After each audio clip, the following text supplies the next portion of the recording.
Atomico Partner Tom Wehmeier reviews the State of European Tech 2019 report.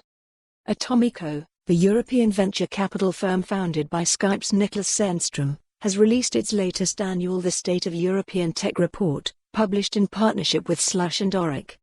As part of the report, the authors surveyed 5,000 members of the ecosystem, including 1,000 founders, as well as pulling in robust data from other sources, such as Dealroom and the London Stock Exchange.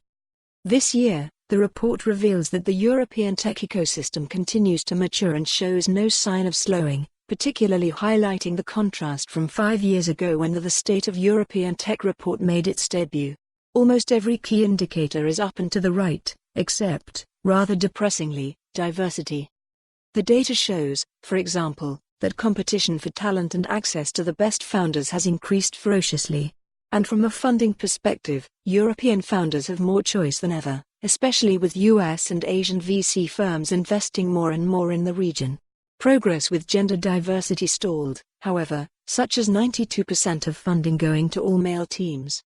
I caught up with the report's author Tom Wehmeier, partner and head of insights at Atomico, also sometimes jokingly referred to as the Mary Meeker of Europe, where we discuss in more detail some of the key findings and why, it seems, that the rest of the world has finally woken up to Europe's tech potential.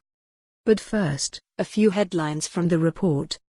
European technology companies are on track to raise a record BSD 30+ in funding in 2019, up from $25 billion the year before.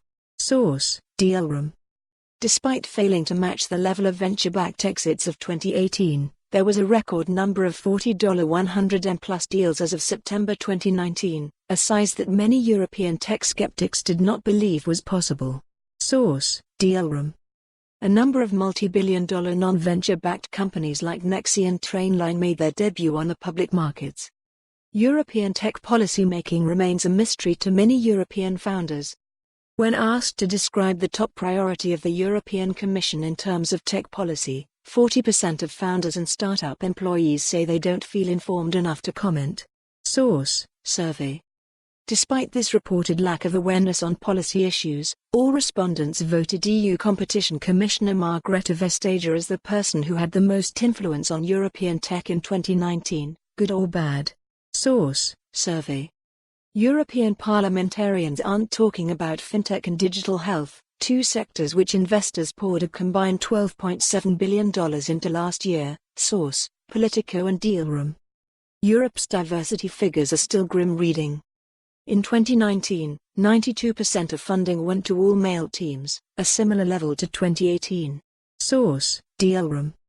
There is still only one woman CTO in. For more on this story, visit the news article link.